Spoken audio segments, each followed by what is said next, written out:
My parents wanted me and my siblings to all look identical. I had no idea how far they'd go. When I was 6 and my youngest sister was barely 2, my parents started forcing us to match perfectly. Same weight, same haircuts tracked with a ruler, same clothes even though we were different ages and sizes. Every morning we'd line up while Mom measured our hair, and if someone's was even a tiny bit longer, she'd cut it right there. The matching got dangerous once we hit puberty. Our sister Violet developed early, and Mom wrapped her chest so tight with ace bandages that she passed out in gym class. Then Mom stuffed the rest of us with padded bras so we'd match. We had to dye our hair the same shade every 2 weeks, and the chemicals burned our scalps so bad we had scabs. Then Ruby's voice stayed high while ours got deeper, so she had to practice talking lower until she lost her voice completely for a month. Teachers couldn't tell us apart, and we weren't allowed to correct them. I wanted to try out for soccer, but Violet hated sports, and if one of us did something, we all had to. Ruby was amazing at violin but had to quit because the rest of us sucked and it made us different. I got my period at 11 and had to hide it for 2 years until Violet got hers, using wadded-up toilet paper because asking for pads would reveal we weren't developing identically. The shame of bleeding through my pants in class while pretending nothing was wrong still makes me sick. Our bodies kept growing differently because that's what bodies do. Hazel shot up 5 inches one summer, and Dad made her slouch constantly until her spine got messed up. Ruby stayed tiny, so they put huge lifts in her shoes that made her ankles swell. Then our faces started changing. Violet's nose got wider, Hazel developed sharp cheekbones, Ruby's eyes stayed rounder than ours. Our parents tried everything from face exercises to sleeping in masks that were supposed to reshape our bones. When I turned 15, I tried to run away. I made it to the bus station before they caught me. And after that, they installed locks on our bedroom doors that only locked from the outside. They put cameras in every room and made us check in every hour we were awake. If one of us went to the bathroom too long, Mom would bang on the door screaming about secret individuality. They pulled us all out of regular school and started homeschooling so nobody could corrupt us with ideas about being different people. I felt like I was drowning in sameness, losing track of where I ended and my sisters began. That's when they found a doctor who lost his license in America, but still operated in Mexico. He examined us like livestock, taking measurements while talking about fixing us. He'd shave down Hazel's cheekbones, widen Ruby's nose, narrow Violet's, pin back my ears to match Ruby's. He'd even alter our hairlines and lips to be exactly identical. My parents paid him $20,000 up front and scheduled everything for 2 weeks after my 16th birthday. A week before we were supposed to leave for Mexico, Violet tried to end her life by swallowing a bottle of sleeping pills. She survived, but the hospital asked questions about the scars on her chest from years of binding. Our parents lied and said she did it to herself because she had body image issues. They used it as proof we needed the surgeries to be happy. They moved up our surgery date to 3 days later, before any social workers could investigate. Mom packed while Dad lectured us about how Violet's selfishness was just fear of becoming perfect. They'd already told everyone we were going to a special camp. The van to the airport was coming at 4 a.m. That night, they made us take sleeping pills so we wouldn't try running. I pretended to swallow mine, but spit it out when Mom looked away. I stayed awake listening to my sister's breathing, knowing that in 12 hours we'd be in surgery. Mom had shown us the final plan, and it included things she hadn't mentioned before, like removing ribs to make our torsos identical and altering our vocal cords to match our voices permanently. At 3:45 a.m., the van pulled up. They carried my drugged sisters out one by one while I pretended to be asleep. As Dad lifted me, I stayed limp, waiting for my chance to run once we got outside. My heart was beating so loud I was sure he'd notice. But as he reached the van, I felt something sharp prick my neck. Mom stood there with a syringe, smiling. "Did you really think we'd trust the pills alone?" she asked as my vision blurred. "We've been planning this for years." The drugs hit fast and my body went truly limp as they loaded me in next to my sisters. The last thing I saw was the airport sign as we merged onto the highway, knowing that none of us would wake up from those surgeries as ourselves. Except the drugs didn't knock me out completely. My body went limp like Mom wanted, but my brain stayed awake enough to know what was happening. I kept my eyes almost closed, just tiny slits so I could see the dashboard lights and the dark road passing by. Mom sat in the passenger seat running through their story out loud, practicing how she'd tell airport staff we were going to a special arts camp in Mexico. Dad corrected her twice about which city we were flying into, and she snapped at him to get it right because one wrong detail could ruin everything. My sisters breathed slow and heavy next to me, actually knocked out by whatever pills they took. The van smelled like the vanilla air freshener Mom always used and that chemical smell from the hair dye we'd used 2 days ago. I counted the exit signs we passed, trying to stay focused and not let the drugs pull me under. Exit 7, exit 9, exit 11. My heart beat so hard I worried they'd hear it in the quiet van. Dad merged onto the airport exit ramp and the big blue sign with the airplane symbol lit up in our headlights. This was it. This was actually happening unless someone at the airport noticed something was wrong with 4 unconscious teenage girls. Dad pulled into the departure drop-off lane where all the other early morning travelers were unloading their bags. He got out and opened the van's sliding door, and cold air rushed in, making me want to shiver, but I forced myself to stay completely still. He grabbed a luggage cart from the rack nearby and wheeled it over. I felt his hands under my arms as he lifted me out and placed me on the metal cart, my head lolling to the side. He loaded Violet next to me, then Ruby, then Hazel, arranging us like we were cargo instead of people. Mom came around and started fussing with our matching pink hoodies, zipping mine up higher and smoothing down Hazel's hair. She pulled at Ruby's sleeve to make it match the others exactly, muttering about how we needed to look perfect even now. Through my barely open eyes, I saw other people walking past with their rolling suitcases. A woman in a business suit stared at us for a long moment, her face confused. A man with 2 kids slowed down to look. But then they all kept walking, pulling their bags toward the terminal doors. Nobody stopped. Nobody asked questions. They just looked away like we were something uncomfortable they didn't want to deal with. Mom pushed the cart through the automatic doors into the terminal, and the bright fluorescent lights hit my closed eyelids like knives. The sudden brightness made my eyes water, but I couldn't wipe the tears away. I heard the echo of announcements bouncing off the high ceilings, something about unattended bags and security alerts. The wheels of the cart squeaked on the shiny floor. Dad walked next to us carrying our 4 passports and a folder with all the Mexico paperwork. My head bounced slightly with each push of the cart, and I had to concentrate hard on keeping my body limp and my breathing steady. The terminal was mostly empty this early in the morning, just a few tired travelers scattered around.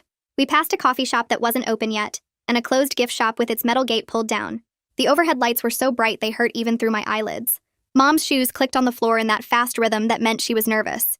She was pushing the cart faster now, heading toward the international check-in counters at the far end of the terminal. The airline agent looked up from her computer screen as we approached. I could see her through my eyelashes. A woman maybe in her 30s with her hair pulled back in a bun. She glanced at her screen, then at us, then back at her screen.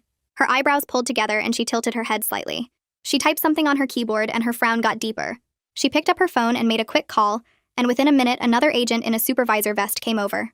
They had a quiet conversation while looking at us, and the supervisor pointed at something on the computer screen. The first agent nodded and gestured toward us on the cart. I felt a tiny spark of hope flicker in my chest. Someone was noticing. Someone was seeing that something was wrong with 4 identical teenage girls who weren't moving or responding. The supervisor leaned closer to get a better look at us, and I saw her mouth move in a question to my parents. I knew this was my chance. I forced my eyes to focus even though the drugs made everything blurry. The agent leaned down closer to check if we were breathing, her face coming into clear view just inches from mine. I gathered every bit of control I had left and let one single tear slide down my cheek. It rolled slow and obvious down to my jaw. Her eyes went wide and she jerked back fast, her hand reaching for the phone on the counter. She said something sharp to the supervisor and pointed right at my face. The supervisor's expression changed completely and she grabbed the phone too. Mom started talking in that sweet voice, explaining something, but the agents weren't listening anymore. They were making calls and looking at us with concern and alarm instead of just mild confusion. 3 minutes later, an airport police officer walked up fast, his hand resting on his belt.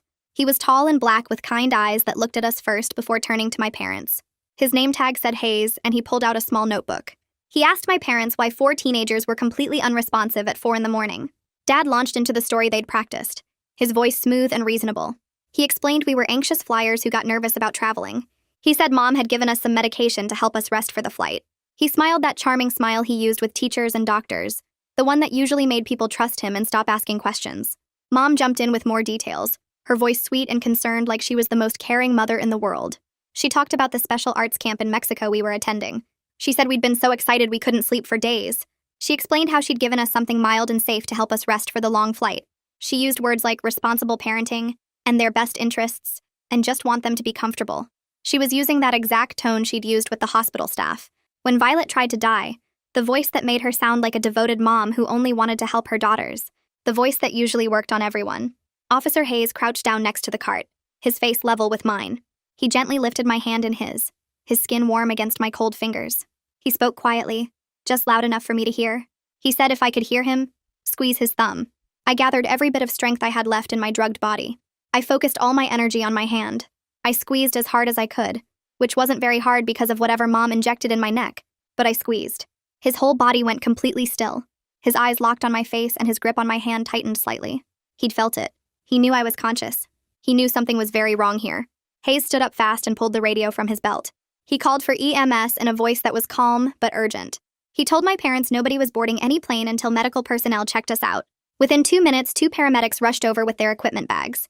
They started checking our vital signs, one taking my pulse while the other checked Violet. The first paramedic lifted my eyelid and shined a light in my eye, then did the same to Ruby. He said something to his partner about our pupils being way too small. The second paramedic checked our breathing with a stethoscope and said it was too shallow for normal sleep. They looked at each other and then at Officer Hayes with expressions that said this wasn't right. Mom's voice got higher and tighter. She insisted we were fine and we were going to miss our flight. She said they were making a big deal out of nothing. She kept talking about the camp and how we'd be late and how this was all unnecessary. Dad put his hand on her arm, probably trying to signal her to calm down. But I could see the panic starting to crack through their perfect parent act. Mom's sweet voice had an edge to it now.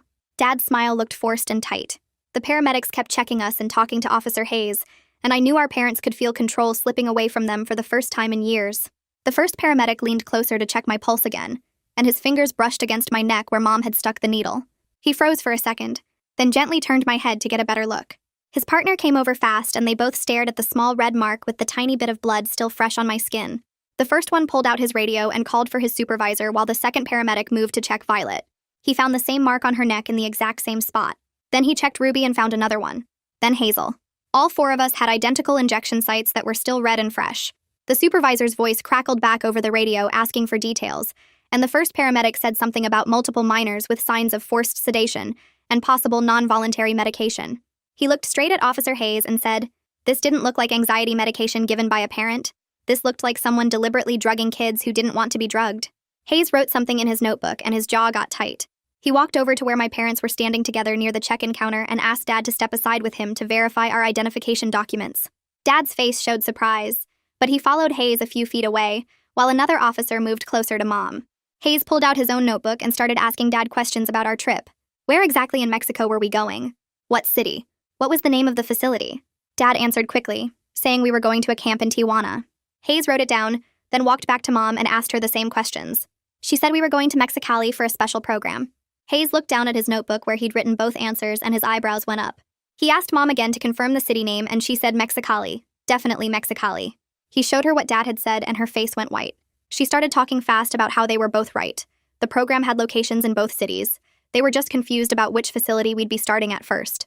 But Hayes kept writing and his expression said he didn't believe her at all. He pulled out an evidence camera from his belt and came back over to where I was lying on the cart. He took several photos of the injection mark on my neck from different angles. The flash bright even through my closed eyelids. Then he photographed the marks on all my sisters. He stepped away and spoke into his radio using codes I didn't understand. But I heard the word trafficking twice and something about possible abuse codes. Mom heard it too because she started crying immediately. But these weren't sad tears or scared tears. Her face was angry and her voice was high and tight when she said they were being ridiculous. We were just a family trying to take a trip. How dare they suggest something so horrible? The tears were running down her face, but her eyes looked mad, not sad.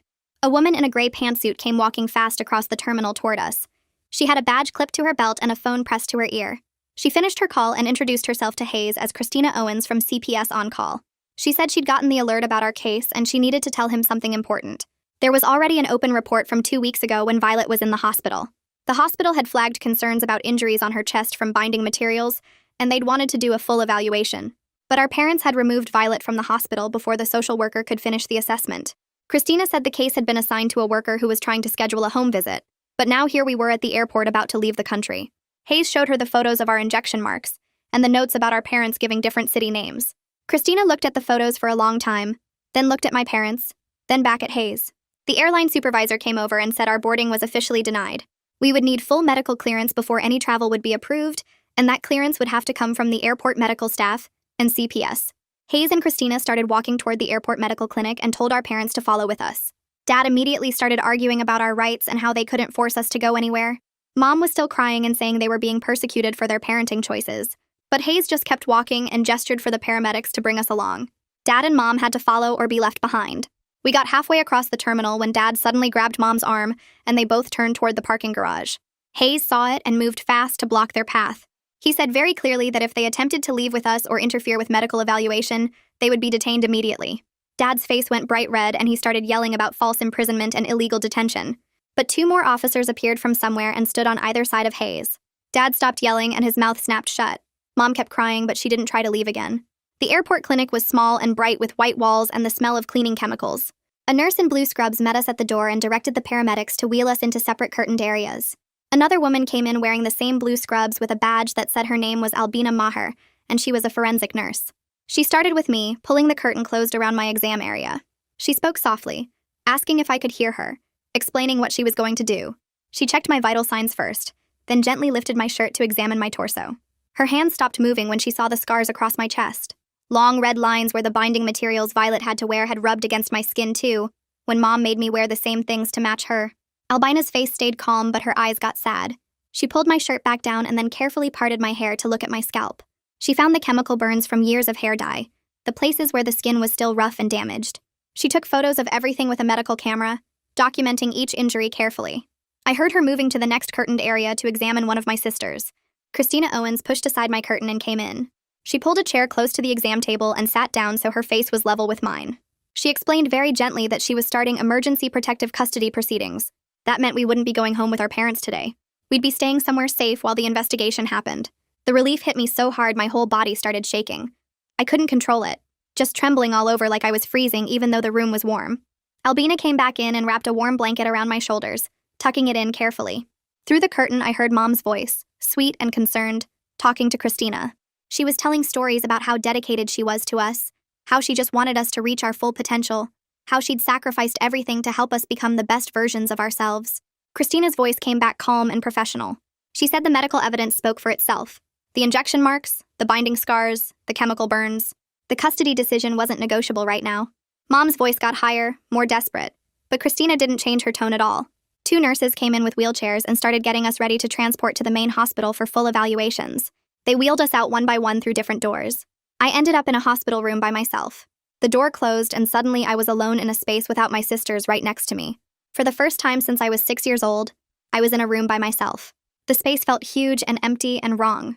The silence was so loud it hurt my ears. I almost called out for them, almost yelled their names to make sure they were still close. But then I remembered that this separation, this awful lonely feeling, might actually be what saves us.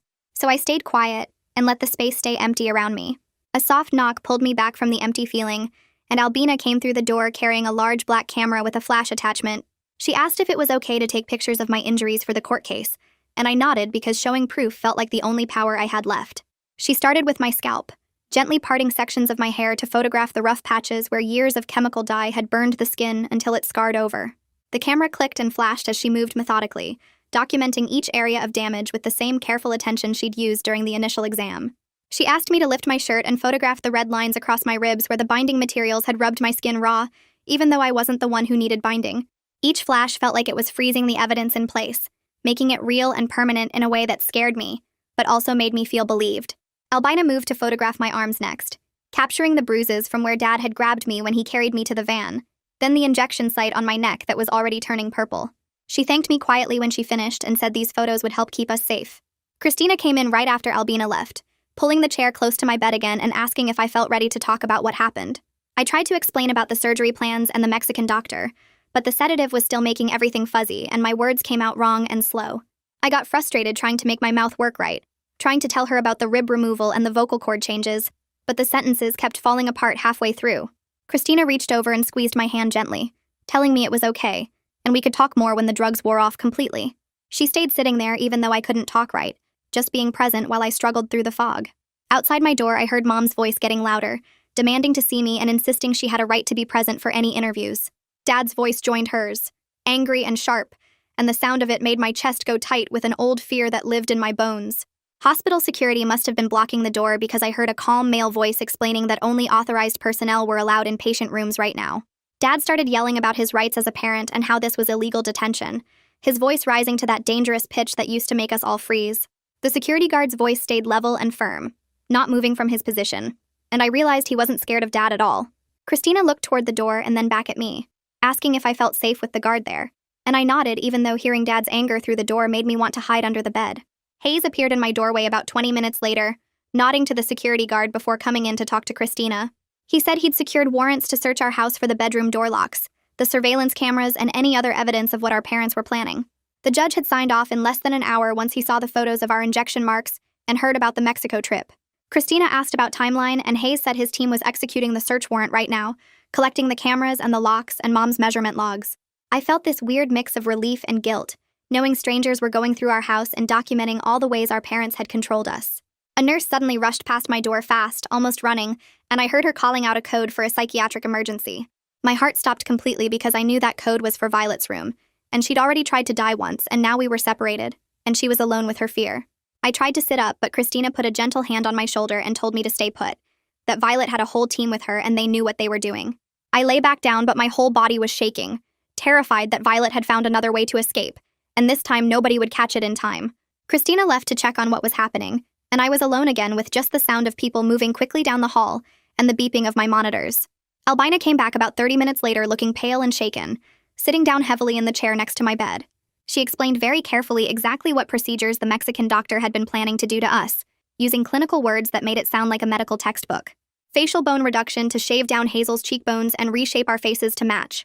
Rib resection to remove ribs and make our torsos the same size and shape. Vocal cord modification to alter the pitch and tone of our voices so we'd sound identical. She listed each procedure with its medical name and its risks, and hearing it all laid out like a chart of planned surgeries made my stomach turn over hard. I asked if Violet was okay, and Albina said she was stable now, that it had been a panic attack, not another attempt, but they were moving her to a more secure unit for better monitoring. Christina returned carrying a folder full of papers and sat down to show me printouts of emails between Mom and the Mexican clinic. Her digital forensics team had pulled everything from our parents' phones with the search warrant. The emails included detailed measurements of each of our faces and bodies, with notes in Mom's handwriting about which features needed to be corrected to achieve perfect matching. I saw my own measurements listed there, my nose width and ear angle and jaw shape, all marked as needing adjustment. There were photos attached showing each of our faces from multiple angles with lines drawn on them marking where the doctor would cut. Christina asked if I recognized the clinic name, and I told her yes. I'd seen it on paperwork at home when Mom was organizing the trip. She immediately pulled out her phone and called someone about international medical licensing and cross-border patient safety alerts, her voice urgent and professional. She squeezed my hand while she talked and said I'd just helped protect other kids who might have been taken there, that the clinic would be flagged and investigated now. The weight of that felt huge, knowing other families existed who might do the same thing our parents tried. Christina explained that a court hearing was scheduled for this afternoon to determine temporary custody, and a lawyer named Bridget Ainsworth had been appointed as our guardian ad litem to represent what was best for us. I didn't fully understand what guardian ad litem meant, but Christina said it was someone whose only job was to figure out what we actually needed, and tell the judge. She said Bridget would probably come talk to me before the hearing to get my input. I felt overwhelmed by all these new people and systems and legal terms, but at least they were asking what we needed instead of just deciding for us like our parents always did. I lay there trying to process everything when I heard a faint sound through the air vent near the ceiling, a whisper that sounded like my name. I held my breath and listened harder and heard it again, Ruby's voice hoarse and damaged, but definitely hers, whispering my name through the connected ventilation system. I whispered back, and we figured out we could hear each other through the vents if we talked quietly. We couldn't have a real conversation, but we started tapping simple patterns on the wall between our rooms, 3 taps for I'm here and 2 taps for I'm scared and 4 taps for I love you. We kept tapping back and forth, this basic communication that felt like a lifeline, proving we were still connected even though we were in separate rooms for the first time in 10 years. A nurse knocked and came in carrying a plastic bag with my name on it. She pulled out my phone and handed it to me, explaining they'd gotten it from the things Dad was carrying when he was separated from us at the airport. I turned it on and saw 17 missed calls from Mom's number and 3 voicemails. The most recent one was from Dad's phone. I pressed play and heard his voice, tight and angry, telling me this was all my fault for being ungrateful and tearing the family apart when they were just trying to make us special. He said we could have been perfect together, that we could have been something amazing that nobody else in the world was, and I threw it away by causing a scene at the airport. The guilt hit my stomach like a fist, hot and sharp, making me feel sick. But then I touched the injection mark on my neck, still sore and slightly swollen, and thought about the surgery plans with the rib removal and vocal cord changes. The guilt cooled down fast, turning into something clearer and harder. They weren't trying to make us special. They were trying to make us the same, and there's a huge difference between those two things. Christina came back a few hours later carrying a plain spiral notebook and a pen. She sat down next to my bed and explained she wanted me to write down what happened in my own words, just for my own record that nobody else had to see unless I wanted them to. She said it might help me process everything, and it would also be there if I ever needed to remember details later. I took the notebook and started writing, beginning with the morning they told us about the Mexico trip. But as I wrote, I noticed I kept using we and us for everything, like we were one person instead of 4. We felt scared. We didn't want to go. We tried to hide. I stopped and stared at the words, realizing I'd lost track of where I ended and my sister's began. Christina noticed me staring and asked what was wrong. I showed her the page and she nodded slowly, then suggested I try rewriting it using I and my own name. It felt strange and wrong at first, like I was lying by claiming experiences as only mine. But I forced myself to do it. I felt scared. I didn't want to go. I tried to hide. Seeing my individual experience written out separately for the first time made my chest feel tight, but also somehow lighter. That evening, Christina came back looking concerned, holding her phone. She showed me a local news website that had posted a brief story about an incident at the airport involving possible child endangerment. The article didn't use our names or give many details, just said 4 minors were taken into protective custody after concerning circumstances at the international terminal. Even though they kept us anonymous, fear shot through me thinking someone might figure out it was us. Our neighbors knew we were supposed to be going on a trip. Kids from our old school might remember us. What if people started talking and sharing the story and eventually someone connected it to our family? Christina must have seen the panic on my face because she sat down and explained very clearly that juvenile cases are sealed by law, our identities are protected, and the news outlets aren't allowed to publish information that could identify us. She promised me over and over that we were safe from exposure, but the fear still sat heavy in my chest like a weight I couldn't shift. Christina spent the next several hours on her phone, and I could hear her through the door talking to different people about foster placements. Most homes aren't set up to take 4 teenage girls all at once. Some had space for 2, others could take 3, but nobody had room for all 4 of us together. The possibility of being split up after everything we'd been through made me feel physically sick. We'd been forced to be identical for 10 years, and now that we finally had a chance to be separate people, we might actually get separated for real. I wanted to be my own person, but I didn't want to lose my sisters completely. Christina came back into my room later and promised she was still trying to find a placement that could keep us together, but I could tell from her face that it wasn't looking good. The next morning, Hayes and his team executed the search warrant on our house. Christina showed me photos they texted her as they went through each room, documenting everything. They found the locks on our bedroom doors that only opened from the outside, installed so we couldn't get out at night. They found cameras in every single room, including the bathroom, all feeding to monitors in our parents' bedroom so they could watch us constantly. They found Mom's detailed logs going back years, tracking our hair measurements down to the millimeter with notes about who needed cutting. They found the ace bandages she used to bind Violet's chest and the padded bras she made the rest of us wear to match. They found the notebook with our class schedules from when we were still in regular school, the one Mom had sent to the Mexican doctor, so he could plan the surgery timing. Hayes and his team took photos of everything and loaded it all into evidence bags. Christina said the amount of documentation they found was actually helpful for the case because it proved this wasn't just strict parenting, it was planned and systematic control. While Hayes was searching the house, other investigators went door to door interviewing our neighbors. Christina got copies of their statements and read some of them to me. Multiple neighbors confirmed they never saw us outside separately, always as a group moving together. One neighbor said we always wore matching outfits and walked in a line like little soldiers. Another mentioned we never played with other kids in the neighborhood. The statement that made me angriest was from the woman who lived 3 houses down. She told the investigator she thought it was cute how coordinated we were, like we were a matched set or a synchronized swimming team. That word cute made me want to scream. Nobody questioned whether cute was actually control. Nobody wondered if 4 teenage girls moving in perfect unison was maybe a sign something was wrong. They just thought it was charming and different and moved on with their day. Bridget Ainsworth came to meet me in the afternoon. She was a woman probably in her 50s with gray hair pulled back and direct eyes that looked at me like she actually wanted to hear what I had to say. She introduced herself as my guardian ad litem and explained that meant her job was to figure out what was actually best for me and my sisters, then tell the judge. She pulled a chair close to my bed and asked me a question nobody else had asked yet. She wanted to know what I actually wanted to happen, not what I thought I was supposed to say or what would make adults happy. I thought about it for a long time before answering.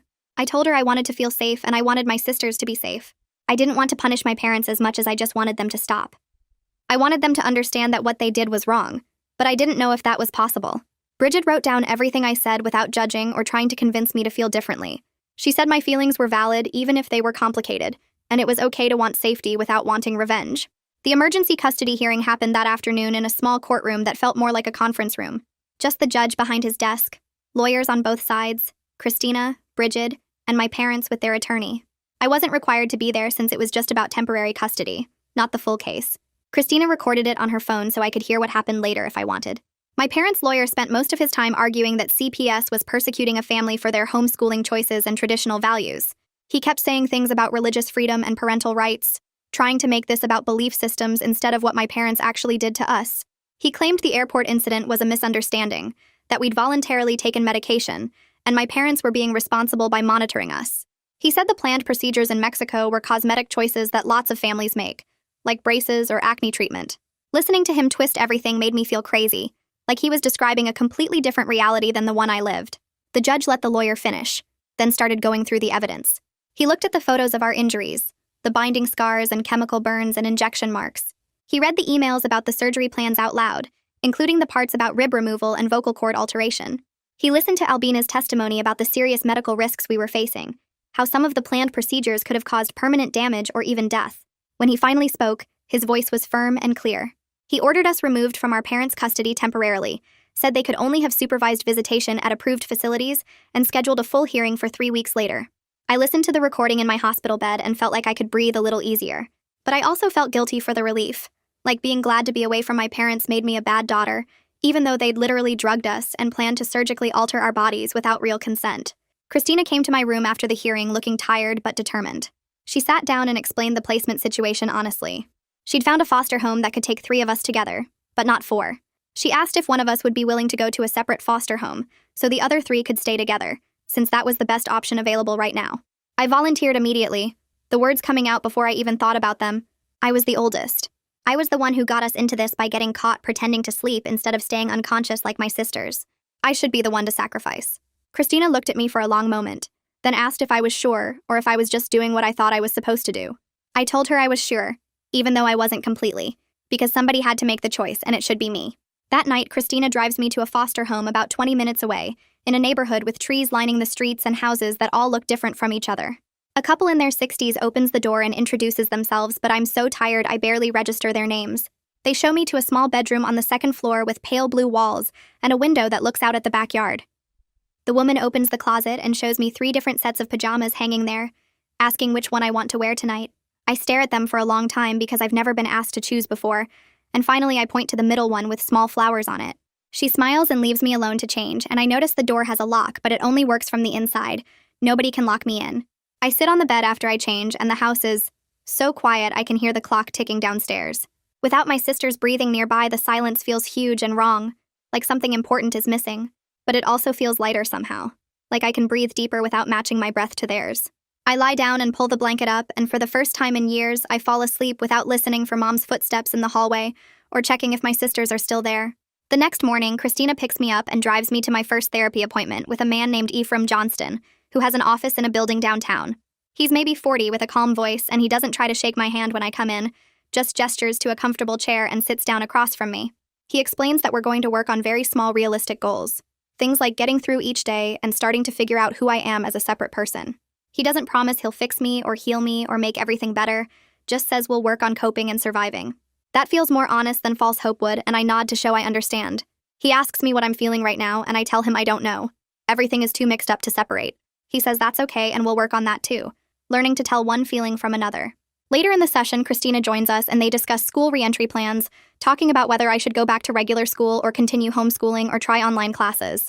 I mentioned that I always wanted to try soccer but couldn't, because Violet hated sports, and if one of us did something, we all had to. Ephraim writes this down in his notebook and says we can explore that, but he explains the timing might not be right yet while everything is so unstable with court dates and adjustments to foster care.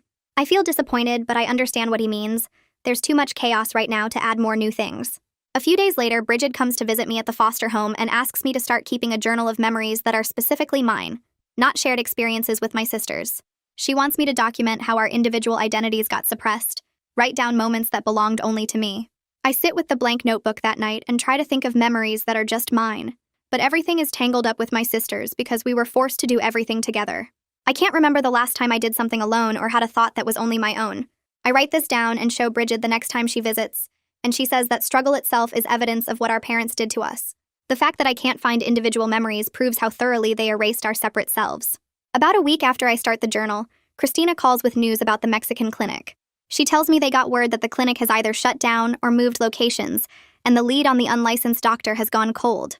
My stomach twists when she says this because it means he's still out there somewhere doing this to other kids, and I feel guilty even though I know it's not my fault. Bridget reminds me later that I'm 16, and stopping international medical criminals isn't my responsibility, but the guilt sits heavy anyway.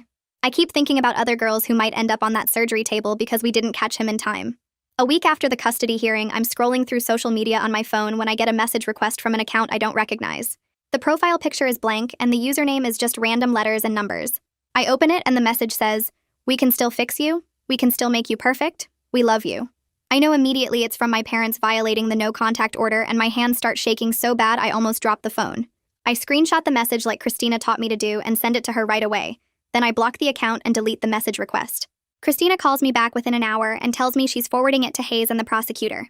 2 days later, Christina calls again to tell me that Hayes traced the fake social media account back to Dad's work computer using the IP address. He's filing a motion for contempt of court since my parents violated the no-contact order. Christina says this proves I was right to report it and that consequences are happening, which helps calm the panic that flared up when I first saw their message. The next week, I have my first supervised visit with my sisters at a neutral visitation center, a plain building with meeting rooms and cameras everywhere. As soon as we're in the same room, we start arguing about whose fault this is and who should have done what differently. Violet says I should have stayed quiet and we'd all still be together, and I snap back that together meant drugged and heading for surgery. Ruby starts crying and saying she just wants everything to go back to normal, and Hazel yells that there is no normal to go back to. The supervisor sits quietly and lets us work through it instead of shutting us down, and eventually we're all crying and hugging each other and admitting we're scared and grieving even though we're also safer. We hold on to each other for a long time, and I realize this is the first time we've touched in weeks, the first time we've been close without being forced to match.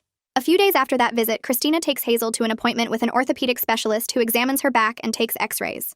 The doctor confirms that the forced slouching damaged her spine in ways that will require physical therapy and might cause chronic pain for the rest of her life. Hazel sits in the car afterward looking angry and sad at the same time, and I don't know how to help her accept that some of what our parents did can't be undone.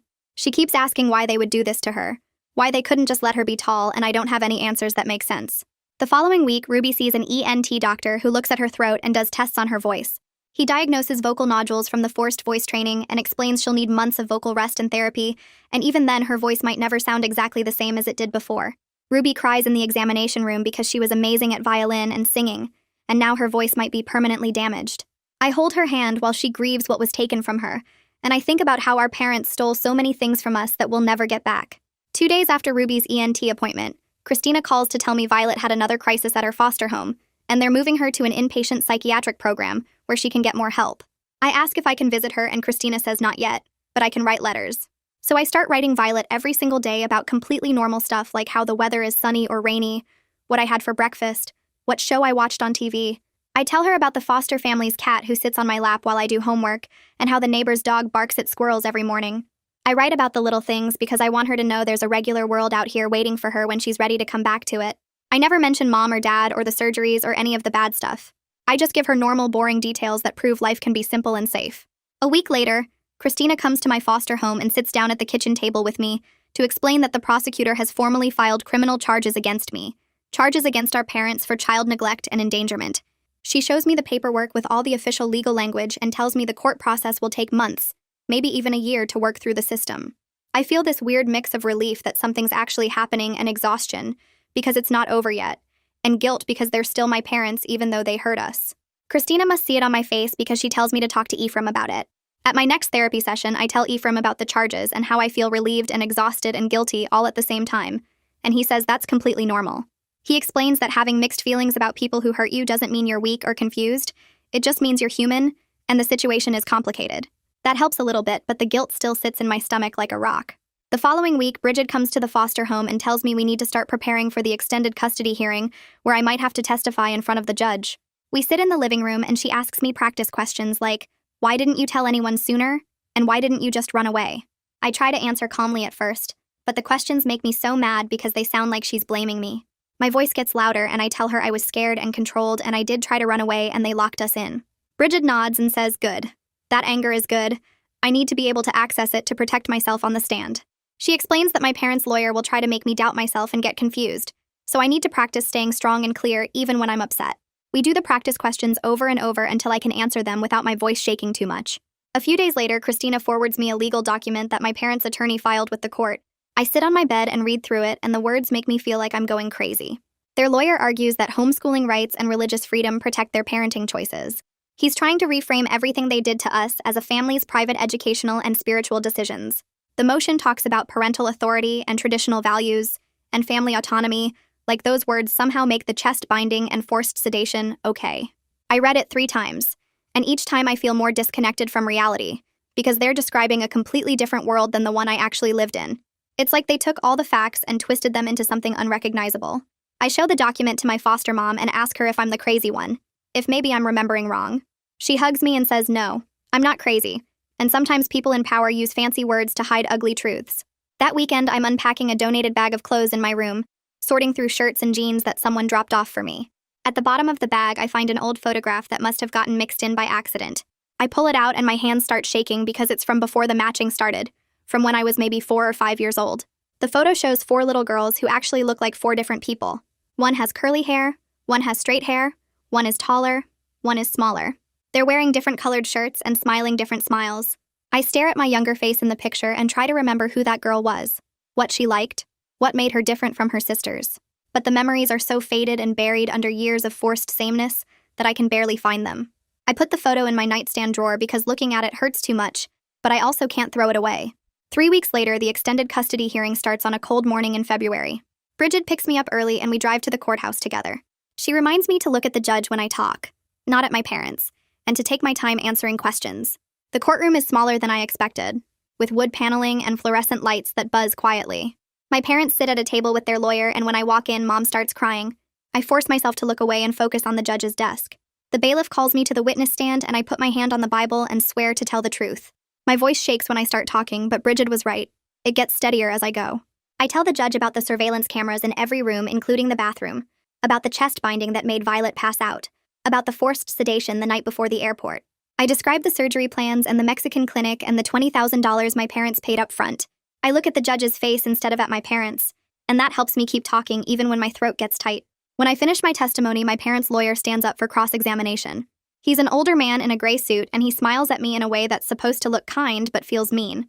He suggests that maybe I manipulated my sisters into being afraid, that maybe I made up the surgery plans to get attention, because I was jealous of their bond. He says it in this smooth voice like he's just asking reasonable questions. I feel anger flare hot in my chest, and I remember what Bridget taught me about using that anger. I look right at him and give him specific details. I tell him the clinic's name was Centro de Modificación Estética in Tijuana. I tell him the exact amount was $20,000 paid by wire transfer on a specific date. I list the exact procedures that were planned: the bone shaving and rib removal and vocal cord alteration.